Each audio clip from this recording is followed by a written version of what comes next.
Statue of liberty है, आपको शायद पता ना हो, स्टैचू ऑफ लिबर्टी भी हमारी कॉपर की ही पूरी फॉर्म हुई है। जब भी केमिकल रिएक्शन होती है, आयन फॉर्म्स होते हैं, तो एक एलिमेंट आयन तब बनता है जब वो इलेक्ट्रॉन को डोनेट कर देता है और दूसरा इलेक्ट्रॉन गेन कर लेता है। क्यों? क्योंकि बाहर से इलेक्ट्रॉन को बाहर निकालना ही ईजी है और गेन करना भी ईजी है। आपका प्रोटॉन का जो मास रहता है वो रहता है 1.6 इंटू 10⁻⁻27। आपका जो ब्लीचिंग पाउडर होता है उसमें केमिकल फॉर्मूला जो होता है उसका, वो कैल्शियम हाइपोक्लोराइड होता है, CaOCl2। हेलो दोस्तों, स्वागत है आपका आपके YouTube चैनल K2S की टू सक्सेस एकेडमी में। शुरू करा हमने एक नया सफर क्लास 10th के बच्चों के साथ, जहां पे साइंस सब्जेक्ट का हम सेकंड चैप्टर कवर कर चुके हैं ऑलरेडी लास्ट लेक्चर में। आज हम करने जा रहे हैं इसके इंपॉर्टेंट TYQ। तो आगे हमारे साथ जुड़ने के लिए चैनल के साथ जुड़े रहे, सब्सक्राइब करें। लेक्चर अच्छा लगेगा तो लाइक जरूर करना, एक प्यारा सा कमेंट जरूर देके जाना, और जो क्वेश्चंस लेक्चर में पूछे जाएंगे उनका आपको जवाब कमेंट में जरूर देना है। तो चलिए स्टार्ट करते हैं। सबसे पहला क्वेश्चन हमसे कह रहा है, which of the following is not a state of matter. इनमें से कौन सा मैटर का स्टेट नहीं है। हमने मैटर के 3 स्टेट पढ़े थे, सॉलिड, लिक्विड एंड गैस। तो चलिए चेक करते हैं। सबसे पहले सॉलिड नहीं हुआ, लिक्विड नहीं, गैस नहीं, एनर्जी, एनर्जी हमने पढ़ा था नहीं, एनर्जी कोई मैटर का कोई स्टेट नहीं है, तो इसका करेक्ट आंसर हो जाएगा energy. What is the chemical symbol of water. Water का केमिकल सिंबल H2O होता है। हम पहली क्लास से स्टडी करते आ रहे हैं कि कुछ इंपॉर्टेंट केमिकल्स हैं बेसिक से, जिनको आपको लर्न करते हुए चलना है। जैसे वाटर का आपका H2 हो गया, कार्बन डाइऑक्साइड का आपका CO2 हो गया, कार्बोनेट का आपका CO3 हो गया। अब प्लास्टर ऑफ पेरिस का आप कमेंट में मेंशन करेंगे, जिसका आंसर सही आएगा, सबसे पहला आएगा, उसके कमेंट को पिन करा जाएगा और हमारी तरफ से लाइक दिया जाएगा। प्लास्टर ऑफ पेरिस का केमिकल सिंबल्स कमेंट करें। Which subatomic particle has a negative charge? सब एटॉमिक पार्टिकल्स कौन से पार्टिकल्स होते हैं? सब एटॉमिक पार्टिकल्स वो पार्टिकल्स होते हैं जो एटम के अंदर मौजूद होते हैं, जैसे कि आपका proton, neutron, electron. Proton P से पॉजिटिव चार्ज इजीली याद हो जाएगा, इलेक्ट्रॉन बचा नेगेटिव चार्ज, न्यूट्रॉन N से न्यूट्रल होता है, उस पर कोई चार्ज नहीं होता, लेकिन हाँ उसका मास होता है। तो नेगेटिव चार्ज का हमारा हो गया इलेक्ट्रॉन। करेक्ट आंसर हमारा इलेक्ट्रॉन हो गया। What is the atomic number of an element defined by? Atomic number क्या होता है? हमने फर्स्ट लेक्चर में पढ़ा था कि एटॉमिक नंबर एक तरीके से आप समझ सकते हैं कि सीक्वेंस ही होती है, जिसके लिए हमने जो पीरियोडिक टेबल में अरेंजमेंट करी सारे एलिमेंट्स की, उनको इस तरीके से अरेंज करा गया कि उनके एटॉमिक नंबर एक सीरियल नंबर की तरह ही हमको दिखते हैं। तो एटॉमिक नंबर को किस तरीके से डिनोट करा जाता है? एक एटॉमिक नंबर की पहचान उसके नंबर ऑफ प्रोटॉन से की जाती है, क्योंकि जब एक एटम का ये न्यूक्लियस है, मान लीजिए कि ये कोई एटम है, एटम का कोई न्यूक्लियस है, तो आपके जो न्यूट्रॉन है और इलेक्ट्रॉन यहां पे मौजूद होंगे already. I am sorry, electron नहीं, प्रोटॉन। प्रोटॉन आपके न्यूट्रॉन और प्रोटॉन आपके न्यूक्लियस में मौजूद होंगे। बचे इलेक्ट्रॉन, वो जो बाहर का एक घेरा है उसके अंदर चक्कर काटते रहेगा लगातार, तो इजीली इलेक्ट्रॉन छोड़ना आसान होता है प्रोटॉन के मुकाबले। इसलिए जब भी केमिकल रिएक्शन होती है, आयन फॉर्म्स होते हैं, तो एक एलिमेंट आयन तब बनता है जब वो इलेक्ट्रॉन को डोनेट कर देता है और दूसरा इलेक्ट्रॉन गेन कर लेता है। क्यों? क्योंकि बाहर से इलेक्ट्रॉन को बाहर निकालना ही इजी है और गेन करना भी इजी है। तो एटॉमिक नंबर में एलिमेंट को डिफाइन करते हैं नंबर ऑफ प्रोटॉन से, क्योंकि प्रोटॉन को निकालना मुश्किल है, इसलिए वो जल्दी से निकाल नहीं पाते, वो फिक्स ही रहते हैं, न्यूक्लियस के अंदर ही इकट्ठे रहते हैं सारे। नेक्स्ट आता है, a substance that can not be broken down into simpler substance by chemical means is called what. First है हमारा कंपाउंड। कंपाउंड क्या होता है हमारा? कंपाउंड एक दो चीजों का ऐसा मिक्सचर होता है, दो केमिकल एलिमेंट्स होते हैं, जब आपस में मिलते हैं तो एक कंपाउंड फॉर्म करते हैं। तो ये तो कहीं से कहीं तक नहीं है, ये तो इजीली ब्रेक डाउन कर सकते हैं हम। कंपाउंड का कोई एग्जांपल जैसे कि हम ले लेते हैं, हमारा H2 हो गया, वो एक कंपाउंड हो गया। हमारा प्लास्टर ऑफ पेरिस है, वो भी एक कंपाउंड है। मिक्सचर, मिक्सचर भी सेम यही चीज होती है। मिक्सचर एक एक्चुअली दो तरीके के होते हैं, आपका होमोजीनियस, हेटेरोजीनियस, जिसके लिए आगे क्वेश्चन मेंशन है, आगे चल के उसके बारे में हम समझेंगे। पर मिक्सचर भी नहीं हो सकता इसका आंसर, क्यों? मिक्सचर तो नाम से पता चल रहा है कि मिलावट है 2-3 चीजों का, तो वो अलग किए जा सकते हैं इजीली। नेक्स्ट आपका एलिमेंट। एलिमेंट आपका करेक्ट आंसर हो जाएगा, क्योंकि सॉल्यूशन भी इसका आंसर नहीं है। सॉल्यूशन भी मिक्सचर ही होता है, जो लिक्विड फॉर्म में, एक्वस फॉर्म में होता है मौजूद। एलिमेंट्स आपके जो पीरियोडिक टेबल में हमने लाइन से सारे एलिमेंट्स मेंशन करे थे, वो सारे एलिमेंट्स जो आपके कभी ब्रोक डाउन नहीं हो सकते। आगे चलते हैं। Which of the following is a physical change? Physical change इनमें से क्या है? बर्निंग ऑफ वुड, लकड़ी का जलना कोई फिजिकल चेंज है? नहीं। रस्टिंग ऑफ आयरन, ये कोई फिजिकल चेंज है? नहीं, ये केमिकल चेंज है, जंग लग जाना जो होता है। Digestion of food, digestion of food आपका कोई केमिकल चेंज है? नहीं, ये भी जब आपके स्टमक में HCl प्रेजेंट है, हाइड्रोक्लोरिक एसिड, वो जब फूड को डाइजेस्ट करने लगता है उसके वजह से जो आपका खाना है पचना चालू होता है, तो वो भी केमिकल रिएक्शन ही है। बचा आपका मेल्टिंग ऑफ आइस, ये आपका एक फिजिकल स्टेट चेंज होता है कि जो बर्फ है वो लिक्विड में फॉर्म होती है टेम्परेचर की वजह से, और लिक्विड से गैस में फॉर्म हो जाती है, वो आपका एक फिजिकल चेंज है। What does the atomic mass unit AMU primary represent? AMU क्या होता है आपका? AMU आपका दर्शाता है एक्चुअली कि कोई एक एटम है तो उसके अंदर उसका वजन कितना है, उसका मास कितना है, वो कितना स्पेस ऑक्यूपाई कर रहा है, उसके अंदर मास, आप समझ सकते हैं मास और वेट डिफरेंट होते हैं। वेट होता है जब ग्रेविटी भी मास के साथ लिंक्ड हो जाती है तो वो आपका वेट बन जाता है, पर अगर ग्रेविटी नहीं हुई तो बचा कुछ आपका मास ही हुआ। तो मास आपका किस पे डिपेंड करता है? इलेक्ट्रॉन पे डिपेंड नहीं करता, सिर्फ न्यूट्रॉन पे डिपेंड भी नहीं करता, और न्यूक्लियस के अंदर तो इलेक्ट्रॉन मौजूद ही नहीं होते, तो ऑप्शन तो बचा ही नहीं। बचा है approximately the mass of proton और न्यूट्रॉन। अब इस पे क्यों डिपेंड करता है? जैसे हमने बताया कि एक एटम होता है,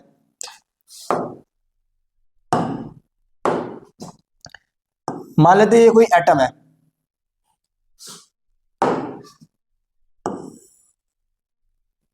एटम के अंदर आपका ये न्यूक्लियस है,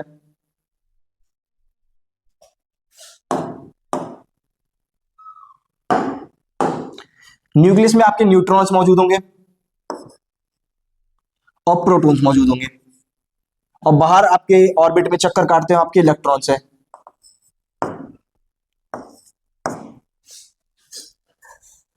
तो इसमें जो आपका मास होता है, पूरा का पूरा एटम का जो मास है वो मेनली इस पोर्शन में कंसंट्रेटेड रहता है, इसके न्यूक्लियस के अंदर सारा मास इसी के अंदर कंसंट्रेटेड रहता है, क्योंकि इलेक्ट्रॉन का जो मास होता है, इलेक्ट्रॉन का मास आपका रहता है तो 2.7 इंटू 10 की पावर माइनस का 34 kg। आपका प्रोटॉन का जो मास रहता है वो रहता है 1.6 इंटू 10 की पावर माइनस का 27, और सिमिलरली आपका न्यूट्रॉन का भी रहता है, दोनों का ऑलमोस्ट सेम ही रहता है। तो इसलिए कहा जाता है कि आपका जो मेजर पोर्शन है, जो मेजर वेट है आपका, वो आपका न्यूक्लियस में पाया जाता है। क्यों? क्योंकि वहां पे न्यूट्रॉन और प्रोटॉन रहते हैं और उनका मास सबसे ज्यादा होता है इलेक्ट्रॉन के मुकाबले, इसलिए मेजर जो उसका मास एटम का होता है वो न्यूक्लियस में ही पाया जाता है। Approximately the mass of proton और न्यूट्रॉन ही उसका एटॉमिक मास यूनिट कहलाई जाती है।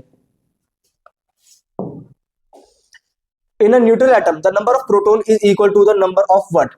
एक न्यूट्रल एटम होता है, जैसे हमने पढ़ा था कि जब एक आयन फॉर्म होता है, जैसे एक हाइड्रोजन का एटम है, उसने एक इलेक्ट्रॉन को डोनेट कर दिया तो वो H+ हो गया, तो उसने डोनेट क्या करा है? इलेक्ट्रॉन डोनेट करा है। आपका क्लोरीन था, वो आयन बनता है Cl-, वो नेगेटिव चार्ज क्यों आया? वो आयन क्यों बना? क्योंकि उसने एक इलेक्ट्रॉन गेन कर लिया है। तो आपका एक न्यूट्रल एटम जो होता है वो तब होता है जब उसमें प्रोटॉन्स और इलेक्ट्रॉन्स बराबर हो। जैसे एक भी इलेक्ट्रॉन बाहर निकल गया तो वो अनन्यूट्रल हो गया, उसमें नंबर ऑफ प्रोटॉन्स ज्यादा हो गए, या फिर अगर इलेक्ट्रॉन्स ने गेन कर लिया तो नंबर ऑफ प्रोटॉन्स कम हो गए। तो डिपेंड किस पे करता है आपका न्यूट्रल एटम की जो प्रोटॉन्स है वो किसके बराबर होने चाहिए? इलेक्ट्रॉन्स के। Which element has the atomic number 6? Periodic table हमने आपको लर्न करने के लिए दी थी, जो आपको हमने कहा था कि पूरी याद करने की जरूरत नहीं है, सिर्फ हमने 20 तक बोले थे कि आपको याद करना जरूरी है, उस हिसाब से 6 तो 20 के अंदर ही आता है। तो देखते हैं आपको पता है कि नहीं। एक बार स्टार्टिंग से काउंट करते हैं 1 से लेके। Hydrogen, helium, lithium, beryllium, boron, carbon. 6 पे क्या आया आपका? कार्बन। तो करेक्ट आंसर क्या हो जाएगा इसका? Carbon. What type of mixture has visible different parts? हाँ, अब ये मिक्सचर्स वाला आ गया कि होमोजेनियस और हेट्रोजेनियस क्या होते हैं। होमोजेनियस वो मिक्सचर होते हैं जो कंप्लीटली डिसॉल्व हो जाते हैं, आप नेक्ड आइज से उनको देख नहीं सकते।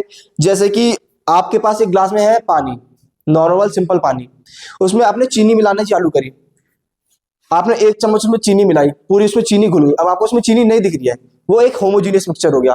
पर अब आप उसमें लगातार चीनी डाले जा रहे हो, मिलाए जा रहे हो, 10-12 चम्मच आपने उसमें चीनी डाल दी, 10 चम्मच तक वो पानी घोल गया, उसके बाद आप और चीनी डाल रहे हो तो उसकी कैपेसिटी खत्म हो गई, अब वो चीनी और नहीं घोल पा रहा। अब जो चीनी इसमें घोल नहीं पा रही दिख रही है, वो उसका हेट्रोजीनियस मिक्सचर हो गया। ऐसा मिक्सचर जिसमें जो डिफरेंट पार्ट्स हैं वो उसमें शो होते हैं, जैसे कि आपका रेत और पानी आप मिला दो, कितना ही मिला लो नहीं मिलेगा, रेत हमेशा अलग ही दिख जाएगी पानी में, वो आपका हेट्रोजीनियस मिक्सचर हो गया। आपका तेल और पानी हो गया, आप तेल को कितना ही मिला लो पानी से नहीं मिलेगा, तेल अपने आप ही ऊपर आ जाता है, वो आपका हेट्रोजीनियस मिक्सचर हो गया। होमोजीनियस मिक्सचर, आप पानी में नमक मिला रहे हो, आप पानी में चीनी मिला रहे हो, आप ठंडे पानी को गर्म पानी मिला रहे हो, वो भी आपका एक हेट्रोजीनियस होमोजीनियस मिक्सचर हो गया। तो ये डिफरेंट आता है आपका होमोजीनियस मिक्सचर में और हेट्रोजीनियस मिक्सचर में। अब थ्योरिकल क्वेश्चंस की तरफ चलते हैं। एमसीक्यू क्वेश्चंस जितने इंपॉर्टेंट थे हमने कवर करा दिए हैं, थ्योरिकल क्वेश्चंस भी कुछ इंपॉर्टेंट है जो बहुत बार पेपर में पूछे गए हैं, वो यहां मेंशन हो चुके हैं, आइए देखते हैं। Why does bleaching powder smell strongly of chlorine and does not dissolve completely in water? Bleaching powder जो होता है उससे क्लोरीन की स्मेल क्यों आती है और पानी में कंप्लीटली डिसॉल्व क्यों नहीं होता है वो सही से? तो ब्लीचिंग पाउडर से क्लोरीन की स्मेल इसलिए आती है क्योंकि जब इसकी रिएक्शन होती है मॉइस्चर के साथ, जैसे ही आपने ब्लीचिंग पाउडर को पानी में मिलाया, उस केमिकल रिएक्शन को होने के बाद वो क्लोरीन रिलीज करता है, वो जो क्लोरीन रिलीज हो रहा है उसी की स्मेल यहाँ पे आ रही है, और जो क्लोरीन रिलीज करने के बाद इसका स्लैगलाइम बनता है, वो इंसॉल्यूबल हो जाता है, उस इंसॉल्यूबल कंपाउंड की वजह से ही ये पानी में कंप्लीटली डिसॉल्व नहीं हो पाता। Bleaching powder smells strongly of chlorine because it contains calcium hypochloride.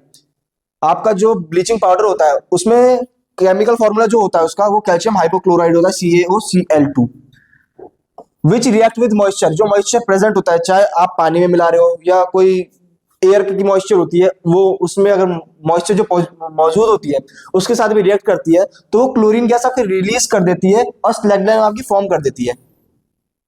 इस केमिकल क्लोरीन की रिलीज होने की वजह से आपको क्लोरीन की स्मेल आती है एक तो, और दूसरा ये इंसॉल्युबल होता है, इसलिए ये डिसॉल्व नहीं हो पाता। Bleaching powder does not dissolve completely in water because it contain insoluble impurities such as calcium hydroxide, ये रहा आपका, जिसको आप स्लैगलाइम भी बोलते हैं, एंड अनरिएक्टेड लाइम, ये एक अनरिएक्टेड ही लाइम है जो अनडिसॉल्व होता है, पानी में डिसॉल्व इससे नहीं हो पाता, इसलिए ये कंप्लीटली जो आपका कैल्शियम हाइपोक्लोराइड है वो कंप्लीटली डिसॉल्व नहीं होता वाटर में। एक एक्सपेरिमेंट का क्वेश्चन है ये, चलिए इस पे नजर मारते हैं। Hold one moist and one dry strip of blue litmus paper over dry HCl acid gas. जो HCl एसिड की ड्राई गैस है उसके ऊपर आपने 2 स्ट्रिप्स पकड़ लिए ब्लू लिटमस पेपर के, ऐसे करके यहां से ड्राई HCl की गैस आ रही है, इसके ऊपर आपने ऐसे 2 ब्लू लिटमस पेपर क्यों है, न्यूट्रल है इस टाइम पे वो थोड़ा, या फिर आप कह सकते हो कि बेसिक फॉर्म है उसमें थोड़ी, उसने उसको जब आपने एसिड की गैस के ऊपर रखा तो उसमें से कौन सी स्ट्रिप है वो रेड हो जाएगी। कौन कौन सी 2 स्ट्रिप है आपकी, एक आपकी ड्राई है और एक आपकी मॉइस्ट है। मॉइस्ट यानी कि उसमें वाटर की प्रेजेंस है, नमी है उसमें, ड्राई आपकी सूखी है। तो इसमें क्या होता है कि जो आपकी एक मॉइस्ट लिटमस पेपर है उसमें आप मॉइस्चर यानी कि H2O पे जब आपकी एसिड की गैस आके कांटेक्ट में आती है उसके बाद वो H+ आयंस रिलीज करती है। वो H+ आयंस रिलीज होने का क्या मतलब है, एसिड की प्रेजेंस। हमने पढ़ा था इसकी थ्योरी के टाइम पे कि जो हमारा pH होता है, पोटेंशियल ऑफ हाइड्रोजन, उसका मतलब यही होता है कि वो हाइड्रोजन की पोटेंशियल बताता है कि उस केमिकल कंपाउंड में हाइड्रोजन की ताकत कितनी है। चाहे अगर ज्यादा ताकत होगी तो ज्यादा एसिडिक, कम ताकत होगी तो कम एसिडिक। तो ऐसी जितने ज्यादा हाइड्रोजन की गैस आयंस की फॉर्म में कांटेक्ट में आते रहेंगे उस हिसाब से इसका कलर चेंज होता रहेगा। तो इसका मतलब जो मॉइस्ट वाली है उसका कलर चेंज होकर रेड हो जाएगा, ड्राई वाले को कोई फर्क नहीं पड़ेगा। Moist blue litmus paper, this strip will turn red, and dry blue litmus paper, this strip will not change colour. इसका मतलब क्या है कि हाइड्रोजन आयंस जो होते हैं वही रिस्पॉन्सिबल होते हैं उनके फॉर्म होने में, ब्लू लिटमस पेपर के रेड लिटमस पेपर में बनने में। तो मेन एक्सप्लेनेशन आपको समझा दिया मैंने कि जो आपके हाइड्रोजन आयंस है वही रिस्पॉन्सिबल होते हैं इनके कलर का चेंज होने में। तो चलिए नेक्स्ट क्वेश्चन तरफ बढ़ते हैं। What is plaster of Paris? काफी इंपॉर्टेंट, काफी ज्यादा इंपॉर्टेंट है, एग्जाम में बहुत बार पूछा गया। इसकी केमिकल रिएक्शन भी बहुत ज्यादा इंपॉर्टेंट है, बहुत बार एग्जाम पूछ गया, आपको बिल्कुल भी छोड़ के नहीं जाना ये। How it was obtained from gypsum? Gypsum क्या होता है आपका जिप्सम एक ऐसा कंपाउंड होता है जो पानी के कांटेक्ट में आने के बाद आपका प्लास्टर ऑफ पेरिस बना देता है, या फिर आप कह सकते हैं कि आपका कैल्शियम सल्फेट हेमीहाइड्रेट फॉर्म कर देता है। Plaster of Paris is a white powder that harden when mixed with water. Chemically, it is calcium sulfate hemihydrate. Its chemical formula is CaSO4.5H2। जो आपका प्लास्टर ऑफ पेरिस का chemical name है, ये भी बहुत इंपॉर्टेंट है, आपको ये भी मिस नहीं करना है। इसको आप अपने शॉर्ट नोट्स में मेंशन कर सकते हैं। Calcium sulphate hemihydrate. और ये आपकी जो केमिकल रिएक्शन है, ये तो आपको ऑलरेडी आई थिंक लर्न हो ही गई होगी, थ्योरी के टाइम पे हमने पढ़ लिया था पूरा।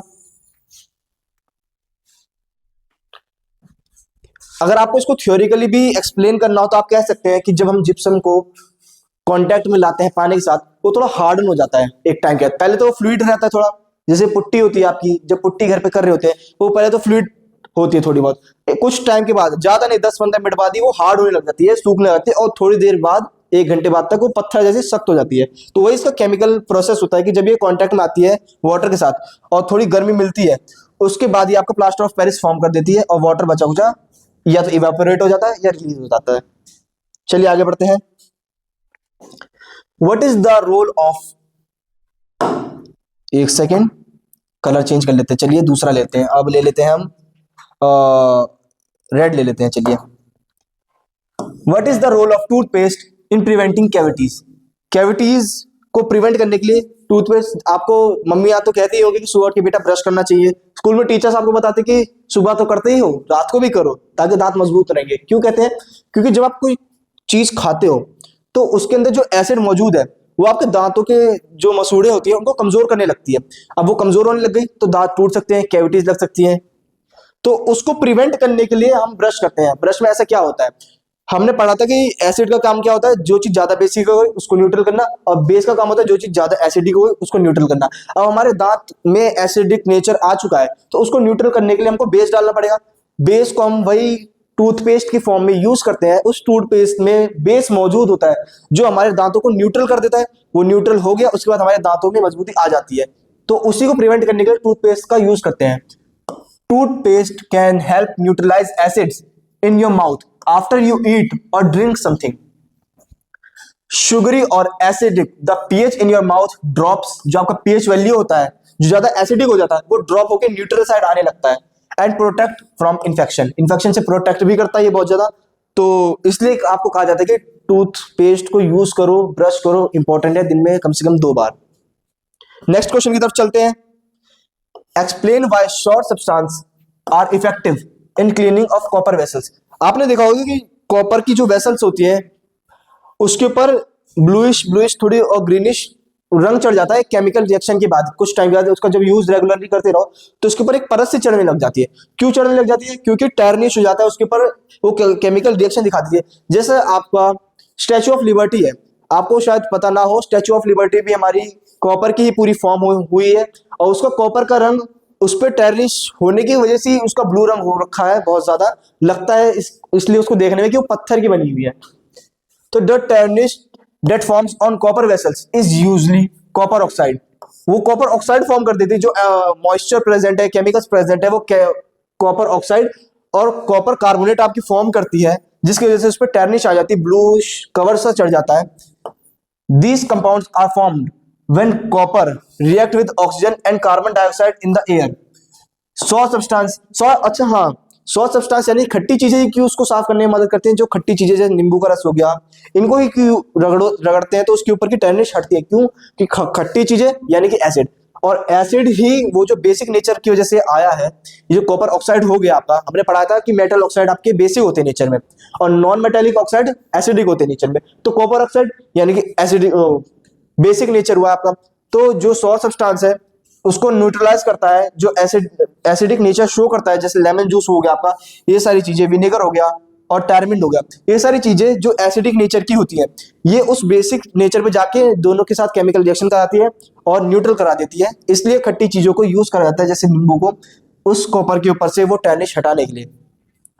These acid reacts with the copper oxides and copper carbonate, dissolving the tarnish and cleaning the copper. Chemical reaction इसकी already mention है। आपको लर्न करनी है, इंपॉर्टेंट है। अगर क्वेश्चन आ गया तो आप डायरेक्ट मेंशन कर देंगे।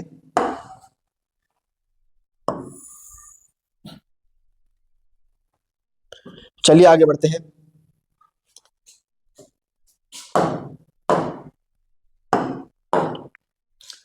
A white powder is added while baking bread and cakes to make them soft and fluffy. What is the name of the powder and what are its main ingredients? जब भी आपने देखा होगा bakery में जो cake बनाई जाती है या ब्रेड्स बनाई जाती है, वो सॉफ्ट फ्लफी कैसे हो जाती है इतनी ज्यादा?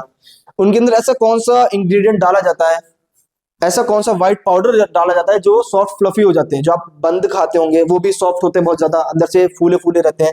क्यों रहते हैं? क्योंकि जब उसमें वो व्हाइट पाउडर डालते हैं जो कि आपका हमारा बेकिंग पाउडर है, उस पाउडर को डालने के बाद वो केमिकल रिएक्शन करता है। केमिकल रिएक्शन करने के बाद सोडियम बाइकार्बोनेट फॉर्म करता है। सोडियम बाइकार्बोनेट फॉर्म करने के बाद वो एक तो वाटर रिलीज करता है और दूसरा कार्बन डाइऑक्साइड रिलीज करता है। जब आपका कार्बन डाइऑक्साइड रिलीज हो रही है, वो रिलीज होने के बाद ही जो बाहर को निकलने की कोशिश करती है, उसकी वजह से वो फ्लफी हो जाता है, फूल जाता है बेक करने के बाद। तो the ingredient is baking powder and main ingredient is sodium bicarbonate. Baking powder is a chemical leavening agent which means it produce gas. कौन सी गैस? आपका carbon dioxide within the batter and dough causing it to rise. कोई जैसे कोई bread बनाई जाती है तो उसको पहले नॉर्मली बिछा दिया जाता है आटे की तरह। जब उसको पकाया जाता है, बेक करा जाता है, उसके बाद वो फूलने लगती है, राइज करने लगती है धीरे धीरे। क्यों कर रही है? क्योंकि कार्बन डाइऑक्साइड जो है वो बाहर निकलने की कोशिश कर रही है, इसकी वजह से वो फूलने लगती है धीरे धीरे, इसलिए वो सॉफ्ट और फ्लफी हो जाती है। नेक्स्ट क्वेश्चन पे चलते हैं। How washing soda is prepared from baking soda. जो आपका वॉशिंग सोडा होता है वो बेकिंग सोडा पे, ये इसी क्वेश्चन से ही मिलता जुलता क्वेश्चन है कि जो आपने बेकिंग पाउडर लिया है या फिर आप कह सकते हैं बेकिंग सोडा लिया है, दोनों सेम ही नेम है। ये रहा सोडियम हाइड्रोजन कार्बोनेट। जब आप रिएक्ट करते हो तो वो आपका सोडियम बाइकार्बोनेट बनाता है, वाटर रिलीज करता है और कार्बन डाइऑक्साइड रिलीज करता है। यही मेन कॉज करता है आपका उस ब्रेड को फ्लफी होने में। First, baking soda is heated strongly, this cause it to decompose into sodium bicarbonate, water and carbon dioxide. The sodium carbonate obtained in the first step is then dissolved in water and recrystallized to obtain washing soda crystals। ये जो आपका chemical reaction है हम mention कर रखी है हमने, ये वाली,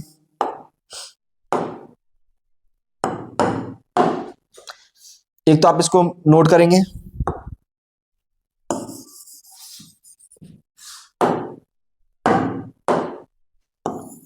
क्योंकि जब इसके यूजेस पूछे जाएंगे, जैसे मैंने बताया था थ्योरी के टाइम पे कि इसके यूजेस पूछा जा सकता है कि baking soda, washing soda, bleaching powder, इन सबके यूजेस पूछे जाते हैं कॉमनली एग्जाम्स में। तो ये रिएक्शन आप इन सबकी मेंशन कर देना, सबकी रिएक्शन आपको लर्न करके जानी है। जब ये यहाँ पे आपका सोडियम बाइकार्बोनेट बना देता है, उसके बाद आपका जो वाटर रिलीज करता है, अगर उसको हमने यूज में ले लिया, वाटर हटा दिया हमने गर्म करने के बाद, इवेपोरेट हो गया तो ठीक है। अगर वो वाटर वहां मौजूद रह गया तो ये क्रिस्टलाइजेशन हो जाती, प्रोसेस हो जाती है, क्रिस्टल्स फॉर्म हो जाते हैं। इसमें नमक के टुकड़े जैसे होते हैं, सख्त नमक के टुकड़े जो होते हैं, खड़ा नमक जिसे कहते हैं, वैसे क्रिस्टल्स फॉर्म हो जाते हैं। देखिए जब इसको हमने और ज्यादा वाटर के साथ रिएक्ट कराया, एक अच्छी एक्सेस में हमने वाटर यहाँ डाला है प्रेजेंस में, तो इसके साथ फॉर्म होने के बाद ये आपका एक क्रिस्टल फॉर्म कर देता है, जिसको आप डेकाहाइड्रेट भी बोलते हैं, इस 10 यूनिट के हाइड्रोजन क्रिस्टल्स को। तो ये रिएक्शन भी इंपॉर्टेंट है, इतनी ज्यादा नहीं है, क्योंकि वो तभी आप लिखेंगे जब ये क्वेश्चन पूछा जाएगा कि प्रिपेयर कैसे करा जा रहा है। तो आप मेंशन कर सकते हैं कि हाँ, जब यहाँ पे रिक्रिस्टलाइजेशन होती है तब यहाँ पे वाटर के साथ रिएक्ट होने के बाद ये क्रिस्टल्स फॉर्म कर देती है। तो चलिए आज के लिए इतना ही था। ये आपके काफी ज्यादा इंपॉर्टेंट क्वेश्चंस थे जो आप छोड़ के बिल्कुल नहीं जा सकते। और ऐसी ही अच्छी और अमेजिंग वीडियोस के लिए आप जुड़े रहे हमारे चैनल के साथ। थ्योरी हमने लास्ट लेक्चर में कवर कर ली थी, इसको आपको समझना है अच्छे से तो वो जरूर जाके देखिए, लिंक डिस्क्रिप्शन में। अगर ये क्वेश्चंस की आपको पीपीटी चाहिए तो टेलीग्राम चैनल पे आप हमारे से ले सकते हैं, जिसका लिंक डिस्क्रिप्शन में दे रखा है। ऐसी अमेजिंग वीडियो के लिए जुड़े रहें। Thank you.